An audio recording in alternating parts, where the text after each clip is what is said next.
Os pontos de Fernando Lima. Boa noite, rádio ouvintes e telespectadores. Cá estamos nós, sexta sim, para os pontos de Fernando Lima, onde comentamos os principais assuntos que marcaram esta semana. E hoje vamos olhar para a incontornável situação de Cabo Delgado, que é um tema sempre presente aqui neste programa. E também vamos olhar para este tema internacional muito candente, que é a crise entre a Rússia e a Ucrânia. Boa noite, Fernando Lima. Cá estamos nós para mais o nosso programa, num dia em que o MISAL revelou os seus números e diz que 70% da população elegível para vacinar já foi vacinada. É um bom número este, Fernando Lima? Eu penso que sim, dadas as expectativas iniciais e inclusivamente a dificuldade que se via no horizonte de Moçambique conseguir as vacinas necessárias para fazer este pequeno brilharete. Porque isto não depende da nossa capacidade económica de comprar vacinas, deveu-se sobretudo a uma grande fobia no Ocidente, que aprovisionou milhões e milhões de vacinas, depois não precisou dessas vacinas e, inclusivamente, com este cenário das vacinas ficarem fora de prazo, mandou as vacinas para a África e para outros países mais carenciados, e assim nós podemos fazer este grandinho ficar bem na fotografia e conseguirmos números que são números muito importantes, mas não é um fenómeno urbano. Uma pessoa vai a uma localidade no campo e lá está a pequena caixinha com os testes, as zaragatoas e as vacinas. Portanto, o país tem o que de facto confirma esta questão de que sempre se disse que Moçambique tinha uma boa capacidade de vacinar, que vem do seu passado e da experiência das campanhas de vacinação. Muito bem, Fernando Lima, antes de entrarmos para os temas que elencamos para o programa de hoje, vamos ao seu tema de semana, que é Elon Musk se posiciona-se em Moçambique. É o seguinte, o Elon Musk, que eventualmente muitos moçambicanos não conhecem, é, digamos, a nova versão do Bill Gates da Microsoft, que também tem enviado para Moçambique muitos fundos em filantropia, ou o Steve Jobs, que foi o grande cérebro por trás da Apple Macintosh. O que é que faz o Sr. Elon Musk? Para já, o Sr. Elon Musk nasceu em Pretória, portanto nasceu aqui ao lado, embora tenha nacionalidade americana e tenha feito grande parte da sua vida no Canadá e nos Estados Unidos. O Sr. Elon Musk criou esta empresa chamada Tesla, e a Tesla é a pioneira de fazer carros elétricos, os carros do futuro. Eu espero não morrer sem ter o meu primeiro carro elétrico, porque é verdade, os carros a gasolina e a gasóleo serão em breve passado. Eventualmente teremos carros a gás, aliás, já há modelos híbridos gás e gasolina, mas de facto o futuro é o carro elétrico. Esta semana o Sr. Elon Musk não foi notícia por causa da Tesla e dos carros elétricos, mas porque o INCM, que é o nosso Instituto Regulador das Telecomunicações, deu uma licença para uma empresa Starlink explorar em Moçambique ligações de internet de alta velocidade via satélite. A questão interessante é que Moçambique será o primeiro país africano a ter este contrato com a Starlink. Para além disso, e se calhar a Starlink está ligada a uma iniciativa anterior, a Tesla já está a comprar parte da grafite de Balama, no sul de Cabo Delgado. O que é que faz a grafite? A grafite é a componente mais importante das baterias e o sucesso dos carros elétricos, aliás, como dos próprios telemóveis inteligentes, é a durabilidade dos computadores, a durabilidade da bateria. E, portanto, a grafite é super importante para as baterias.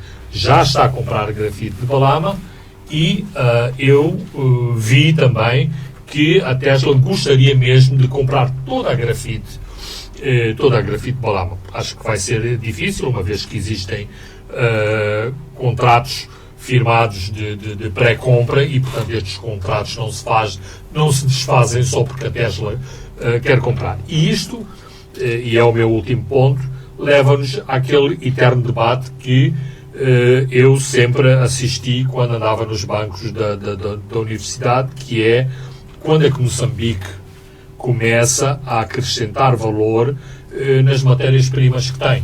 Portanto, o que é que fica em Moçambique para além de ter estas máquinas gigantes que esventram o nosso subsolo nas areias pesadas, nas grafites, nas pedras, no carvão? Portanto, eu penso que não devemos ter este discurso ou ficarmos confortáveis com esta nossa sina e este nosso destino de sermos apenas produtores de matérias-primas. Eu concordo com o discurso que os termos da negociação da Mosal não foram bons para Moçambique, os termos da negociação da Sasol em Inhambane não foram bons para Moçambique. Mas também há argumentos que digam na altura, associando um pouco da Mosal. Exatamente. Na altura não tínhamos saída. Era preciso ancorar, para atrair outros investimentos e então mudarmos os termos de troca. E ainda não mudamos.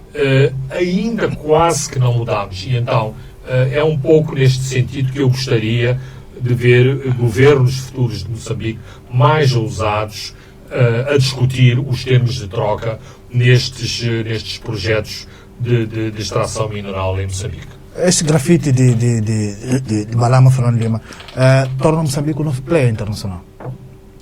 Não só por causa da grafite.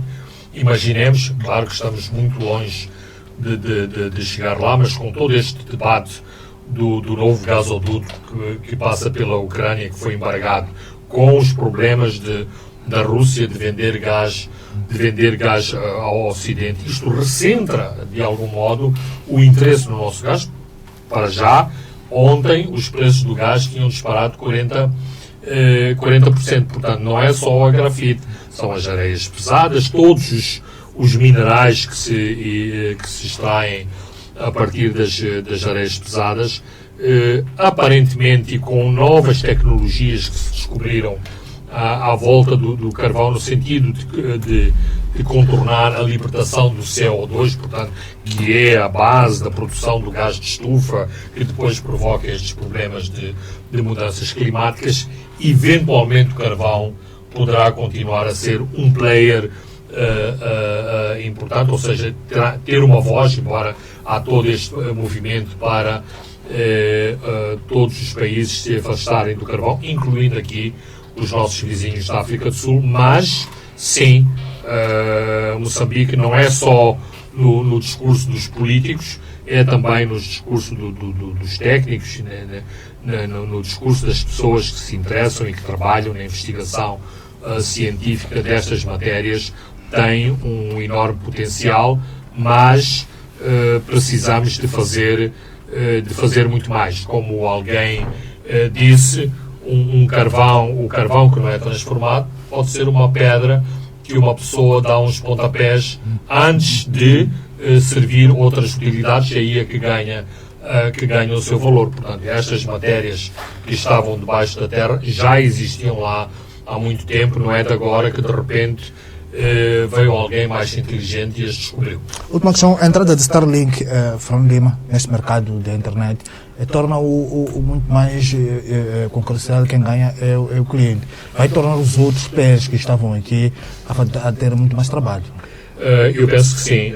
E quando essa foi a minha primeira reação ao ler esta notícia. Portanto, internet, comunicações de mais qualidade, porque mais rápida, mais fiáveis e também com preços mais competitivos, e isso é muito importante. Muito importante, sobretudo se a internet deixar de ser um produto de consumo elitista, mas que tenha acesso, que as escolas tenham acesso à internet e as pessoas que frequentam, sobretudo as pessoas que frequentam a escola pública, tenham acesso à internet. A internet, ao contrário do que até presidentes pensaram no passado, não é um sonho, uma fábrica de sonhos irrealizável, é uma fonte de democracia, de democratização, do acesso à informação e ao conhecimento, e isso é muito importante num país com taxas de iliteracia tão grandes como o nosso. Muito bem, Fernando Lima, vamos a Cabo Delgado, 2 semanas depois das tropas conjuntas do Ruanda e de Moçambique ter atingido parte significativa das bases dos insurgentes ali na zona de Pundanhar, do Nica, do Rovuma, isso no distrito de Palma. Há indicações de que os jihadistas estão a reagruparem-se, isto em Nangado. Isto pode significar, Fernando Lima, que são insurgentes que foram acossados naquelas duas regiões pelas forças ruandesas, que foram encontrar um espaço fértil em Nangado sem muitas resistências. Acha que continuam a falhar as operações dessa MIM na zona de Nangado? Claro que continuam a falhar e, no seu conjunto, toda a estratégia de segurança governamental falha exatamente porque tem muitos buracos securitários. Portanto, quando se faz um planejamento, quando se elabora uma estratégia, e os militares são treinados para fazer isso, tem que ser uma estratégia global, neste caso, não diria para a província, mas sobretudo para os distritos afetados pelo fenómeno do jihadismo. Ora, se nesses distritos que foram contemplados por esta análise e, sobretudo, com o planejamento estratégico de ofensivas contra estes focos de violência na província, se há buracos, se há fraquezas nessa estratégia, claro que o opositor, o adversário, neste caso os militantes da Ansar al-Sunna, aproveitam-se dessa estratégia. Houve um momento inicial de desorganização, de confusão, porque entraram novos atores no teatro de operações, com novas armas mais potentes, nomeadamente mais artilharia, alguns meios digitais de detecção de bases e de concentrações de jihadistas, mas em função do tipo de ataques e também das limitações que esta nova força tinha, rapidamente os jihadistas se reorganizaram, e esta é uma das características. Foi o resultado do facto de não se terem consolidado aqueles ganhos, o que permitiu o ressurgimento destes grupos. Absolutamente. Não. Uma das características da guerrilha é esta. Não é só os jihadistas. A guerrilha em todo o mundo. Ter uma grande flexibilidade, uma grande versatilidade de se conseguir adaptar e dar respostas concretas ao tipo de adversidades que estão a enfrentar. Logo, é claro hoje que é mais difícil responder à presença das tropas ruandesas em Mocimba da Praia e em Palma, mas é mais fácil com pequenos grupos, com mais mobilidade, portanto, grupos mais pequenos, mas muito mais grupos, fazerem ataques em Macomia, fazerem ataques em Nangado e fazerem ataques nas ilhas ao longo da costa, a partir de Kisanga até mesmo ao Ibe, que é aquilo que estamos a notar. Ou seja, como a força da SADC tem dificuldades de mobilidade aérea e no terreno, ou seja, transportes de tropas, como é uma força que também está deficitária em meios humanos. Recordemos que os primeiros analistas que fizeram o plano inicial diziam 3.000 homens, e vimos muitos comentadores acharam que era um grande exagero falar-se em 3.000 homens. Na prática, estamos a observar que esses 3.000 homens são mesmo necessários, mais a ausência porque são, sobretudo, a ausência de forças de ocupação de quadrícula no terreno que estão a causar este tipo de problemas. Portanto, não é tanto o grau de letalidade da força da SADC contra os jihadistas, mas é forças, nomeadamente infantaria, que são as unidades que não fazem estas operações espetaculares, mas que ocupam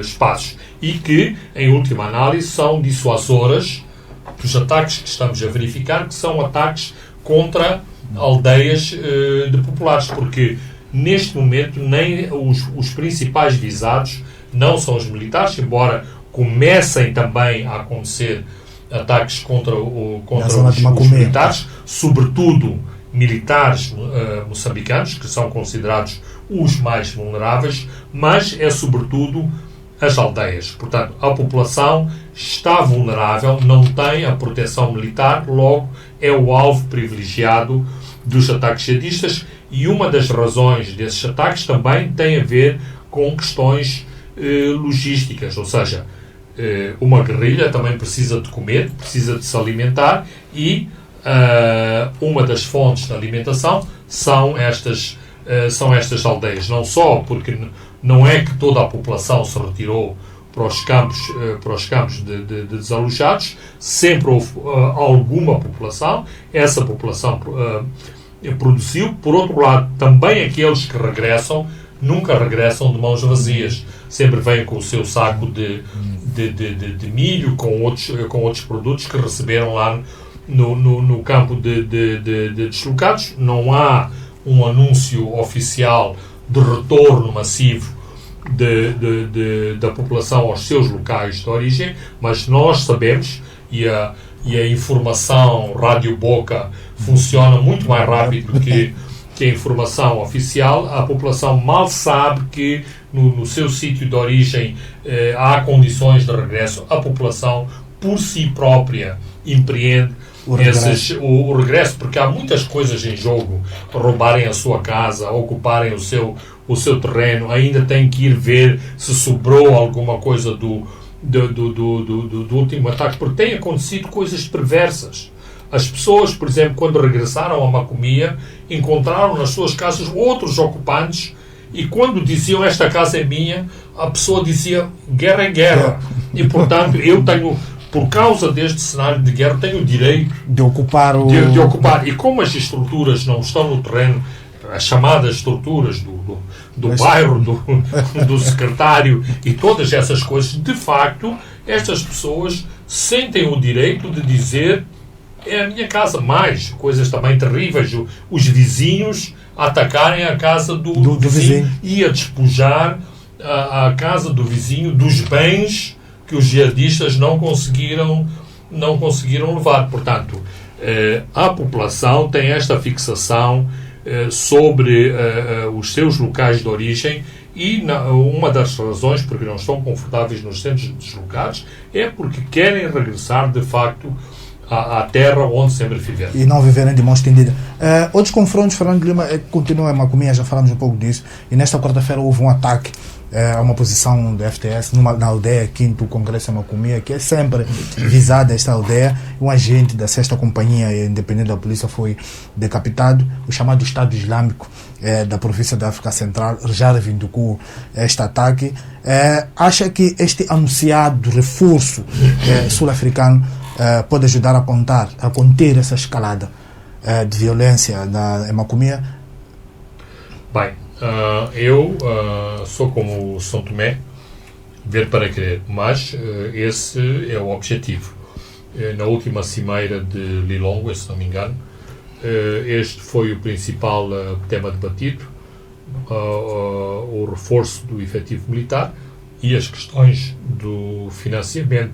Mas também aqui debate-se, como já falamos anteriormente, um dos grandes problemas tem que ver com o apoio aéreo. As tropas ficam desamparadas, lá embaixo não tem o apoio aéreo, e também a África do Sul está com o seu problema na sua força aérea, que são bens obsoletos. Esta semana foi publicado um relatório numa destas publicações que leva o carimbo de confidencial, e a análise que faz da Força Aérea Sul-Africana é devastadora. Portanto, a África do Sul nem meios aéreos tem para defender o seu próprio território, quanto mais mandar esses meios para Moçambique. E aqui há uma crítica que se faz, por exemplo, a Angola, que tem muitos meios aéreos e que até agora a única contribuição que fez foi um avião de transporte de tropas e de equipamentos. Aliás, há 2 semanas a Força Aérea Zambiana também entrou no conflito de Cabo Delgado, fornecendo meios aéreos para transporte de tropas e equipamentos. Portanto, terá que ser feito um esforço importante. Não é despiciente aquilo que Filipe Nyusi foi fazer a Bruxelas, que é exatamente buscar apoios para Cabo Delgado, não no sentido de defender Cabo Delgado, mas no sentido de argumentar que, se Cabo Delgado é uma das frentes na luta contra o terrorismo internacional, se Moçambique faz parte deste grupo de países que debate, analisa o fenómeno do terrorismo internacional, então é importante que parceiros mais fortes deste grupo contribuam com apoios materiais para países mais pobres como Moçambique. Por exemplo, num momento inicial, a África do Sul dispôs de meios marítimos para apoiar o patrulhamento da costa de Cabo Delgado. Tanto quanto eu sei, há um acordo de segurança marítima que Moçambique vai assinar com a França, exatamente dentro desse prisma, e eu penso que é exatamente decorrente das dificuldades que a África do Sul tem em fazer o patrulhamento da costa, e sobretudo porque há um novo asset, um novo ativo na costa de Moçambique, que é a plataforma flutuante, e claro que não tínhamos dúvidas. Numa operação ousada. É um objetivo a destruir e a comprometer nos meses que se aproximam, sobretudo quando a plataforma começar a produzir o primeiro gás na costa moçambicana. Com este problema de meios aéreos na questão da África do Sul, pode, por exemplo, acontecer o que aconteceu na República Centro-Africana, em que depois de terem sido mortos 15 militares sul-africanos, a África do Sul teve que se retirar. Exatamente, e isso é muito importante, ou seja, quando há uma morte de um atropelamento, de malária, cair de um helicóptero, tudo isso não levanta grandes problemas. Mesmo meia dúzia e não quero minimizar o número de mortes, mas meia dúzia de militares mortos em combate também podem facilmente falecer em exercícios militares com fogo real. Agora, se os números, e isto é aquilo que os militares de Estado-Maior sempre têm preocupação em analisar, se os números começam a ser elevados, isto começa a comprometer as chamadas missões de paz, porque ninguém gosta de ver os seus filhos, os seus militares, irem para países terceiros e regressarem num saco plástico. Portanto, e isso consegue-se exatamente com forças equilibradas, com diversas componentes complementarizadas, nomeadamente os apoios logísticos, os hospitais de campanha, as forças de apoio ao pessoal da linha da frente, e quando há muitas insuficiências, as insuficiências geram improvisações, as improvisações levam ao desastre e ao aproveitamento do inimigo dessas mesmas dessas mesmas improvisações. Há quem fala, Fernando Lima, da mobilização do batalhão Búfalo. Esses já não estão na terceira idade? Claramente estão na terceira idade, mas Francisco, a força de 30 homens da DAG, do Dick Advisory Group, tinha inclusivamente um piloto ou um mecânico de um dos helicópteros que não tinha uma perna e, portanto, viajava no helicóptero nessas missões em Cabo Delgado. Se formos ver, o próprio Lionel Dick já tinha idade, ou já tem idade para estar a cuidar dos seus netinhos, portanto era tudo aquele pessoal do Woodstock, como vemos nesses concertos por todo o mundo, indivíduos de cabelos brancos, cheios de rugas. Estes também são saudosistas, mas a questão do batalhão Búfalo foi aqui mencionada por causa, digamos, da auréola de fama, se calhar não a melhor fama, que rodeou o batalhão Búfalo, não só sobre a sua capacidade operacional, até pelo seu modelo e estilo de combate. Ou seja, a África do Sul recriou no seu próprio território, a Namíbia nessa altura era o sudoeste africano e foi onde nasceu o batalhão Búfalo, recriou a partir de dissidentes da FNLA angolana. O batalhão Búfalo é constituído maioritariamente por soldados angolanos, uma força que atuava de forma independente como força de tropas especiais sul-africanas, mas também atuava quando era necessário como se fosse uma coluna da UNITA enfrentando o exército angolano. O que é que houve de transformacional no batalhão Búfalo? É que, ao longo dos anos, e todos os elementos, ou a grande maioria do batalhão Búfalo, vive a norte da cidade do Cabo, numa pequena vila onde toda esta gente vive, e têm sido ciclicamente chamados a atuar no Afeganistão, no Iraque, patrocinado golpes de Estado, alguns deles falhados, como por exemplo em São Tomé, na Guiné Equatorial. Isto significa o seguinte: como é um tipo de atividade que dá muito dinheiro, portanto um soldado da fortuna ganha muito mais que um soldado regular, os próprios filhos do batalhão Búfalo também se tornaram soldados, porque uma das características do batalhão Búfalo é que as suas famílias angolanas, na sua maioria, também viviam dentro do quartel, na faixa do Caprivi, e, portanto, a família sempre foi um núcleo.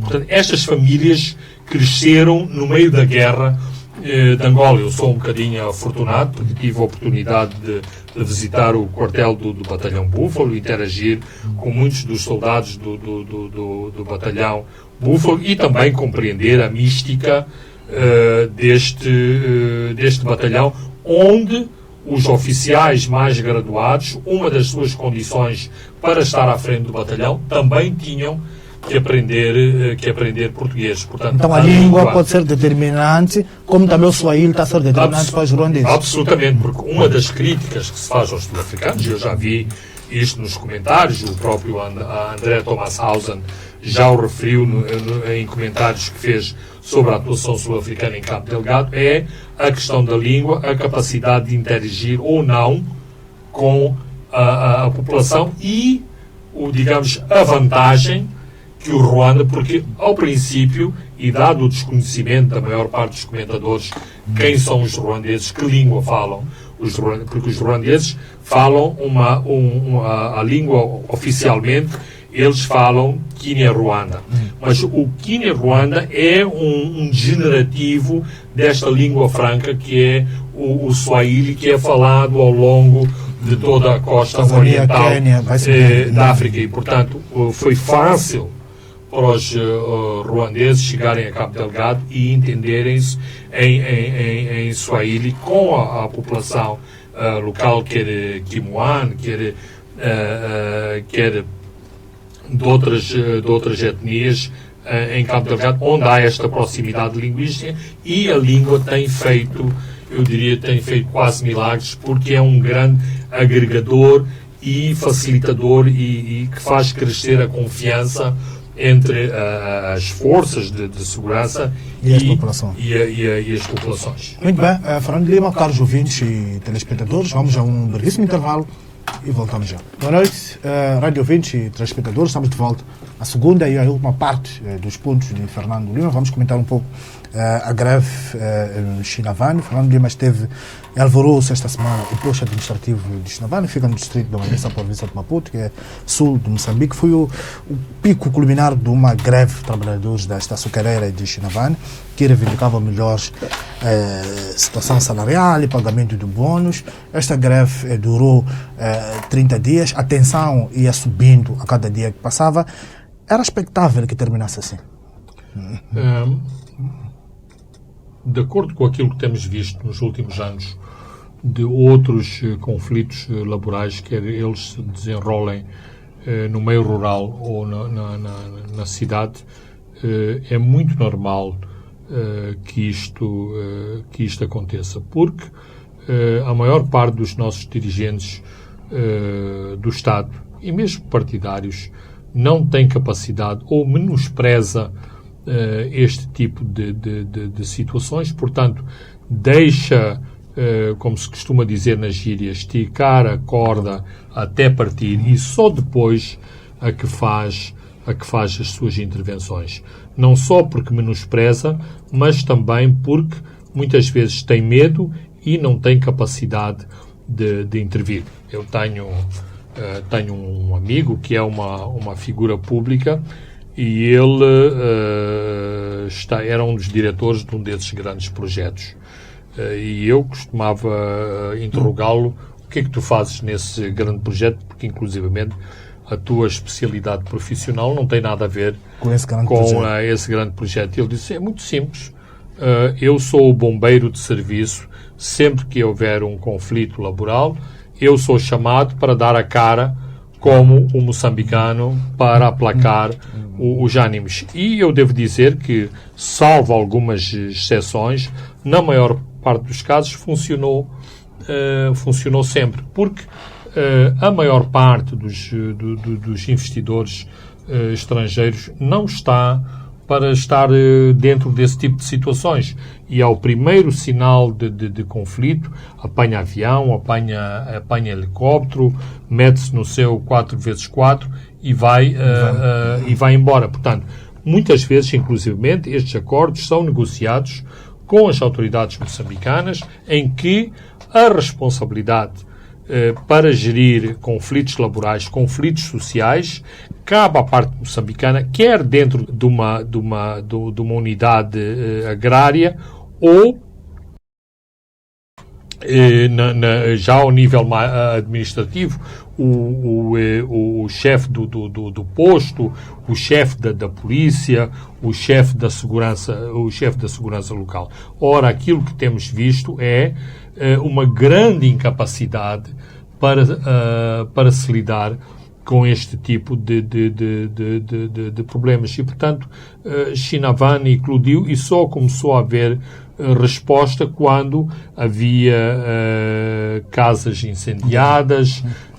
Penso que chegou a haver alguns blocos de cana que também foi incendiada. O que demonstra, mais uma vez, uma capacidade muito limitada para interagir, porque é interessante. Numa parte dos conflitos laborais, eles eclodem, muitas vezes têm esta faceta violenta. Vai lá o senhor ou a senhora do Ministério do Trabalho e parece que, por artes mágicas, o conflito fica extinto. Ora, estes funcionários do Ministério do Trabalho nem dinheiro têm, mas eles têm capacidade de dizer: nós vamos resolver este problema, têm os galões de serem uma entidade do Estado, e os trabalhadores, os opositores, os que criaram a violência, até conseguem acreditar que esta pessoa do Ministério do Trabalho vai resolver. O que é que isto significa? Significa que estes trabalhadores não foram ouvidos, foram desprezados, não houve um interlocutor à altura para dizer: estamos a ouvir a vossa reivindicação, vamos resolver esta reivindicação. Por exemplo, neste caso, há um relato que diz que este conflito eclodiu no dia 31 de janeiro e que, num prazo de uma semana, seria dada uma resposta. Aparentemente, essa resposta não aconteceu e os trabalhadores partiram para a violência. Portanto, não é um problema da força laboral, não é um problema de ignorância em relação àquilo que é uma greve, àquilo que é um movimento reivindicativo de trabalhadores. O problema começa numa grande incapacidade das autoridades em estabelecer um diálogo com os trabalhadores. E eu acho que isto aconteceu também em Shinavan e já aconteceu, não é a primeira vez que há conflitos em Shinavan. Claro que depois, isto acho que passa muito pela mídia, os relatos que eu vejo sobre conflito, acho que são conflitos de terra, que isto é um problema socialismo versus capitalismo. É assim, independentemente de erros que possam existir, de situações de injustiça que possam estar a existir ou tenham existido, há algumas questões e facetas das açucareiras que me parecem muito interessantes. Por exemplo, esta criação, claro que para um socialista isto não é o melhor modelo, de criar os pequenos capitalistas moçambicanos, os capitalistas do campo moçambicanos, nomeadamente aquilo que são chamados os canavieiros moçambicanos, é uma das estratégias, ou seja, há todo aquilo que é uma zona tampão à volta da plantação, da plantação principal, a plantação explorada em termos comerciais, é toda explorada por moçambicanos, neste caso, que têm a sua própria terra, que plantam a sua própria cana e têm um mercado assegurado, ou seja, vendem à fábrica a sua...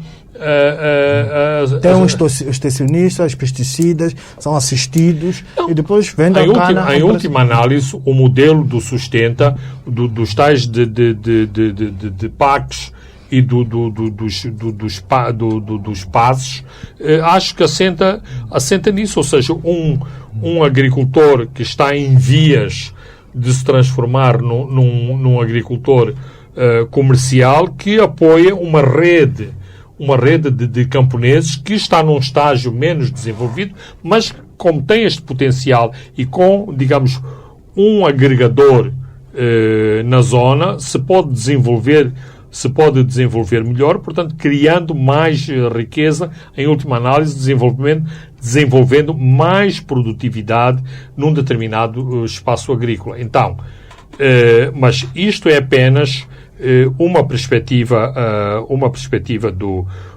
da problemática do açúcar. Por exemplo, há pessoas que querem encontrar aqui os tempos nostálgicos do passado, em que os trabalhadores do açúcar tinham uma pequena tanga e uma katana na mão e que lutavam contra o colonialismo português. Esses tempos já passaram.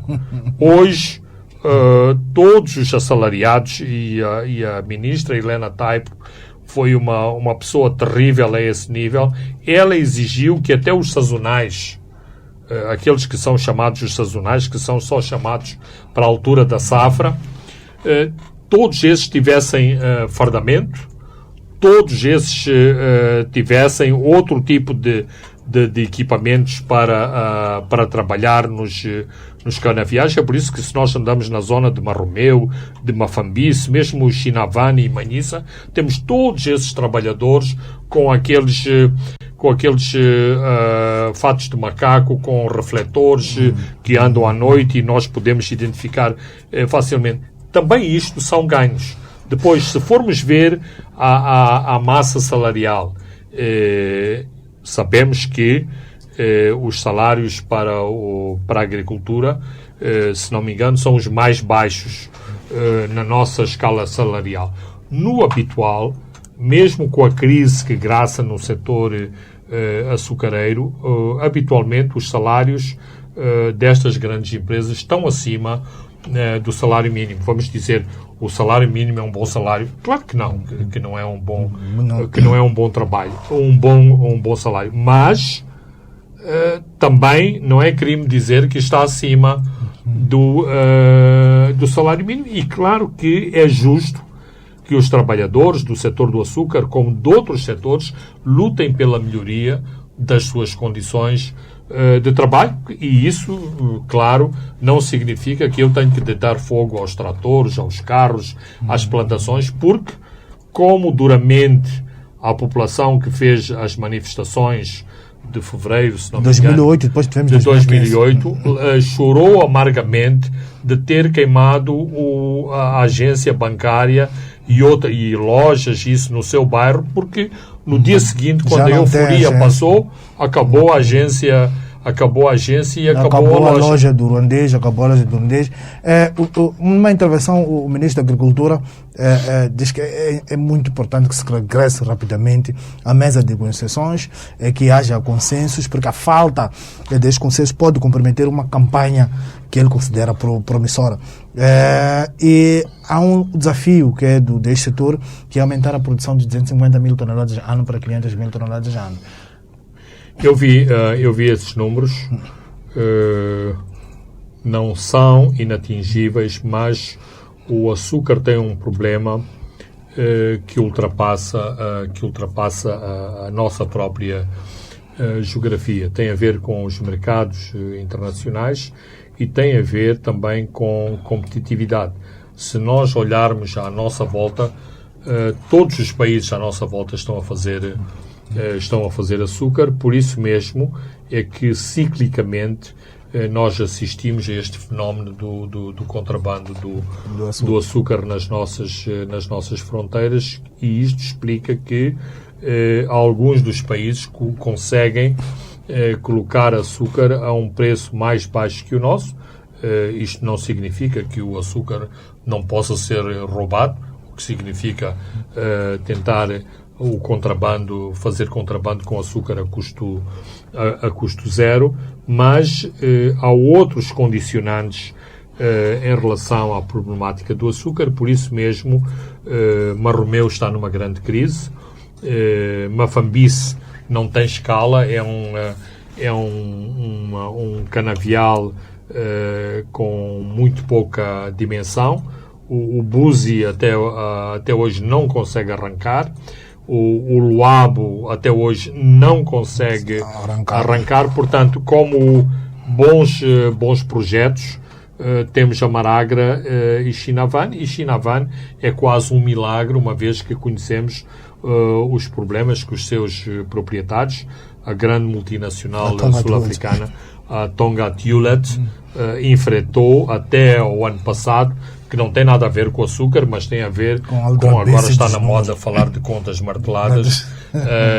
Os gestores da Tonga Tulet andaram a martelar resultados, e isto provocou uma grande crise interna na Tonga, que levou à limpeza total da sua administração. Mas e penso que é neste sentido também que o Ministro queria abordar. A fábrica, o projeto de Chinavan reinventou-se, começou pela primeira vez a produzir açúcar refinado. Há uma boa capacidade para a produção de açúcar refinado, que nós sabemos que é a base para a indústria cervejeira e a indústria dos refrigerantes, que tem, sobretudo, um grande exponencial aqui na zona sul de Moçambique. Muito bem, vamos a este ataque cibernético, esta semana também que foi marcado por isso, que deixou inoperacionais entre domingo e segunda-feira muitos sites de instituições governamentais, que foram substituídos por uma página que anuncia um ataque informático dos hackers vietnamitas. O que é que isso pode corresponder, Fernando Lima? É uma nova frente de ataque menos convencional, diferente do que acontece em Cabo Delgado? Claramente que sim. Aliás, as imagens que vimos nos sites atacados são imagens semelhantes àquelas que o Estado Islâmico divulga na sua agência de notícias sobre Cabo Delgado. Este é um aspecto do ataque cibernético, mas este ataque pode ser feito por piratas, por indivíduos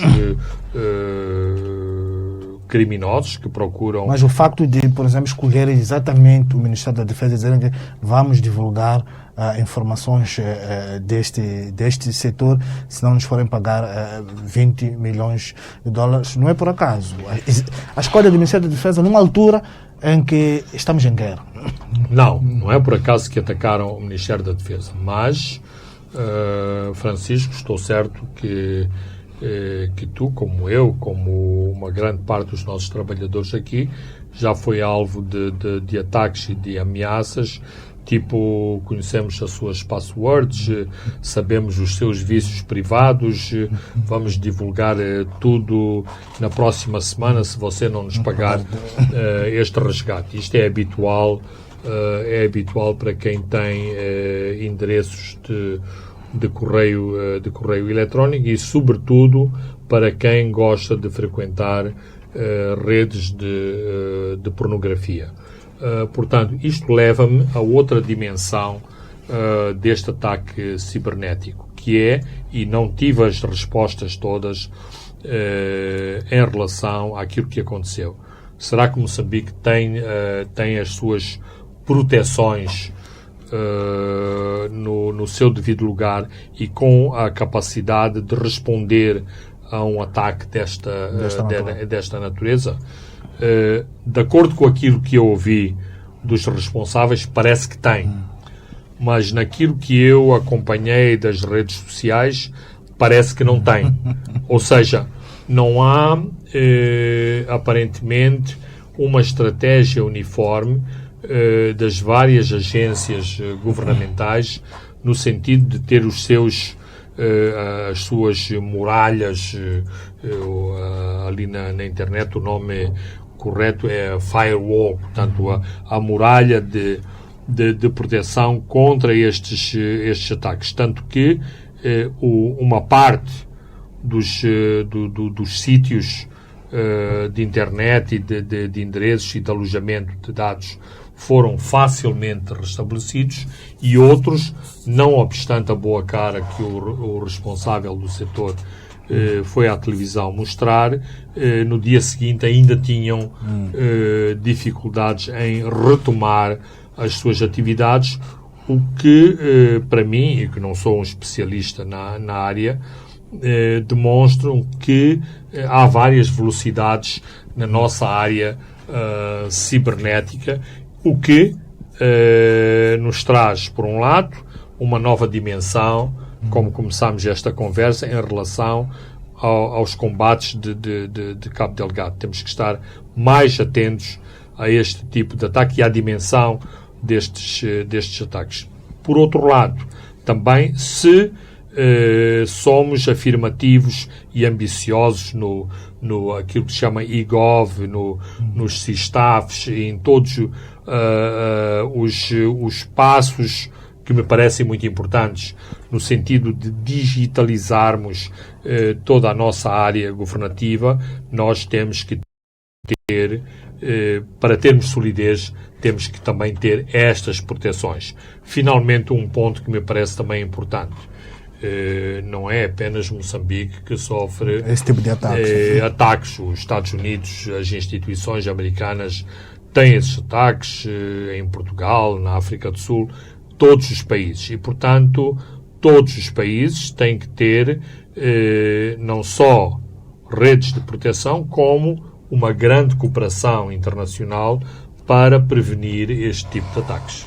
Muito bem, Fernando, vamos ao nosso último tema, que é esta crise Rússia-Ucrânia. O inevitável aconteceu nesta crise. Kiev está na iminência de cair nas próximas horas ou dias. Hoje estamos no segundo dia falando de uma invasão russa no território ucraniano, que Putin chama de operação militar especial. Acha que, como muitos analistas dizem, acha que é possível a entrada da Ucrânia na NATO, a razão mais próxima para esta invasão da Rússia? Bem, eu penso que é uma das razões. Ou seja, nós que andamos neste mundo real, se um profissional de boxe nos desafiar para um combate, nós sabemos que não podemos aceitar esse desafio porque é um combate desproporcional. Portanto, a Ucrânia, e isto não é ser cobarde, aliás, o que é ser cobarde? Também é uma questão importante a colocar. A Ucrânia tem que reconhecer as suas limitações, a sua posição geoestratégica e, portanto, em função das suas limitações, orientar as suas políticas e o seu posicionamento internacional. No passado, a Finlândia tomou ações muito cautelosas exatamente por estar numa zona em que tinha, de um lado, tinha os outros países nórdicos, mas, por outro lado, tinha as repúblicas bálticas e a União Soviética. Acho que, não tentando explicar estas questões em meia dúzia de palavras, mas tendo um vizinho tão poderoso como a Rússia, a Ucrânia não devia insinuar que se podia tornar um membro da NATO. Isto é claramente o tipo de, para já e no contexto atual, um tipo de ação e iniciativa que os ucranianos não podem. Por exemplo, porque tornando-se um membro da NATO, tinhas no território ucraniano bases militares da NATO e também dos Estados Unidos.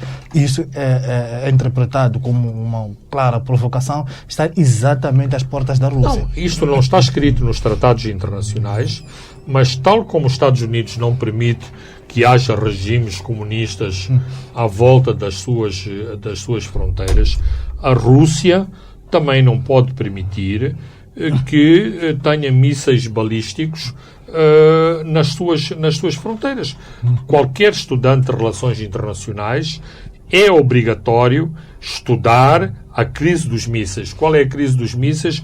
Quando a União Soviética de Khrushchev instalou mísseis em Cuba direcionados para os Estados Unidos no tempo de um dos mais liberais presidentes norte-americanos, o J.F. Kennedy, o John Fitzgerald Kennedy. E esta crise ninguém carregou no botão nuclear, mas a União Soviética foi forçada a retirar os mísseis. Agora, também é preciso dizer que é chocante no século XXI ver aquelas imagens que já não imaginamos, que só acontecem nos filmes e que só acontecem na Segunda Guerra Mundial.